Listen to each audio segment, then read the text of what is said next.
এনসিপির কথা আমরা খুব গুরুত্ব দিতাম। এদের প্রতি আমার নিজের একটা ব্যক্তিগত দুর্বলতা আছে তাদের প্রতি। তারা এই মাখিয়া সরকার পরিবর্তনে গুরুত্বপূর্ণ ভূমিকা রেখেছে, কিন্তু তারা যে এইভাবে নষ্ট হয়ে যাবে এটা কখনো কল্পনা করে নেই।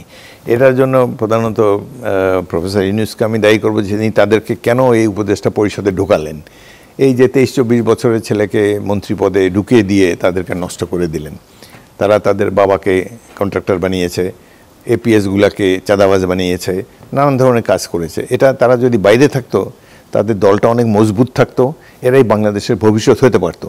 বিএনপি যদি কোনো কারণে কখনো ব্যর্থ হয়, এরাই হয়তো সেই এই অবস্থান, সেই শূন্যস্থান পূরণ করতে পারতো। কিন্তু এখন জনগণ তাদের উপর থেকে সকল এদের এই 1 বছরের কর্মকাণ্ডে এদের উপরে জনগণের এখন আর আস্থা নেই। সুতরাং এটা বাংলাদেশের জন্য একটা ক্ষতি হলো। এটা অনেকে মনে করতে হতো বিএনপি তো ভালোই হলো না, এটা ভালো হওয়ার দরকার নেই। বিএনপি এমনিতেই জনপ্রিয় দল, কিন্তু আরও 2-1টা জনপ্রিয় দল দরকার। এবং এনসিপির মধ্যে সেই ছিল, তারা আফটারঅল একটা সরকার পতনে গুরুত্বপূর্ণ ভূমিকা রেখেছে। তারা যেইভাবে এই ক্ষমতার গন্ধ পাওয়ার সাথে সাথে যে এই ব্যবসায়ীদের কাছে আত্মসমর্পণ করলো, তাদের কাছ থেকে পাজেরো গাড়ি, এই গাড়ি সেই গাড়ি নিল, তাদের কাছ থেকে অফিস নিল, তাদের কাছ থেকে অর্থ সাহায্য নিল, তাদের টাকা হেলিকপ্টারে ঘুরে বেড়াচ্ছে, এটা তো কোনো প্রয়োজন ছিল না।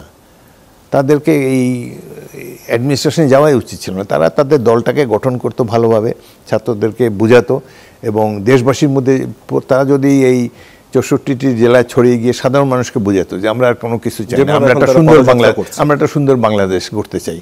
কিন্তু তারা এই বিভিন্ন ধরনের দুর্নীতিবাজ ব্যবসায়ীদের সাথে মিলে তাদের অর্থ আনুকূল্য নিয়ে তারপর জনগণকে বুঝাবে, এটা জনগণ এটা অ্যাকসেপ্ট করবে না। তার মানে বিএনপি বুঝতে পারছে যে সুষ্ঠু গণতন্ত্রের জন্য একটি শক্তিশালী বিরোধী দল দরকার, এবং বিএনপির নিজেকে তো অনেক করতে হবে, সংশোধন করতে হবে নিজেদেরকে। আমাদের মতো বিএনপির প্রত্যেকটি নেতা কর্মীকে গভীর রাতে ঘুমানোর আগে একটা প্রতিজ্ঞা করতে হবে যে আমরা কোনো দুর্নীতি করব না। দেশ আমাদের কাছে সবার উপরে। নিশ্চয়ই সম্ভব না। না, কেন সম্ভব না? তারা তো এই 17 বছর অনেক সাফার করেছে। বিএনপি যত নেতাকর্মী নিহত হয়েছে, গুম হয়েছে, এখন অর্জন করতে যাচ্ছে বেশি, যে 17 বছর তো সবকিছুর থেকে বঞ্চিত ছিলাম। বঞ্চিত হলে তবুও তাদের এই যে সাফারিং, এটা এখন অনেক কিছুই তারেক রহমানের উপর নির্ভর করে। তাকে এই যে পুরানো ধ্যান ধারণা ছেড়ে দিয়ে, বা যেভাবে এতদিন রাজনৈতিক দলটি চলেছে, নতুন রাজনীতি শুরু করতে হবে, নতুন বাংলাদেশের রাজনীতি। জনাব হাফিজ, বিএনপি যে বলছেন যে একটা শক্তিশালী বিরোধী দলের প্রয়োজনীয়তা অনুভব করে এবং সুষ্ঠু গণতন্ত্রের স্বার্থে তা হয়তো দরকার, অবশ্যই দরকার, তাহলে বিএনপি পিআর পদ্ধতি চায় না কেন? মানে চেক অ্যান্ড ব্যালেন্স তো সেখানে হবে, অন্তত উচ্চ কক্ষে তো চাইতে পারে।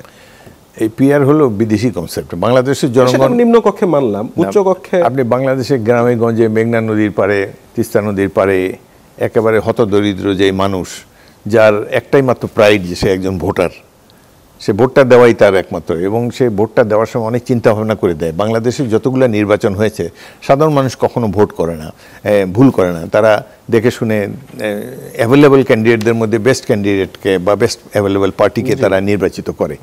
কিন্তু এখন সেই মেঘনাপাড়ের সেই দরিদ্র কৃষক, সে তো ইভিএমও যেমন বুঝে না, তার পক্ষে মুশকিল। একইভাবে তিনি যখন ভোট দিতে যাবেন, যদি দেখেন কোনো প্রার্থী নাই, কোনো একটা মার্কাকে আম মার্কা বা জাম মার্কায় ভোট দিতে হবে, তাহলে তিনি কার কাছে যাবেন বিপদে? সেটা নিম্ন কক্ষতে আমি মানলাম যে সেখানে প্রার্থী থাকবে, কিন্তু উচ্চ কক্ষতে সমস্যাটা। উচ্চ পক্ষের কোনো, আমি আমার ব্যক্তিগত মতটা বলি, উচ্চ পক্ষের কোনো দরকার নেই বাংলাদেশে। এটা দেশটা তো বাংলাদেশ। এখানে এই যে 1 বছর ধরে তো একটা অন্তর্বর্তীকালীন সরকার তো 1 বছর পার করেছে। কি সংস্কার তারা করেছে, সমাজ দেখে কোন ক্ষতটি তারা নিরাময় করেছে, কোন ক্ষতে তারা ওষুধ দিতে পেরেছে। পুলিশ যে আইন শৃঙ্খলা পরিস্থিতিকে ধসিয়ে দিয়েছে, তো পুলিশের তো কিছুই করতে পারেনি, বিচার বিভাগেরও কিছু করতে পারেনি। মানে কোথাও আমি তো দেখি না তাদের কোনো অ্যাচিভমেন্ট, আমি দেখি না।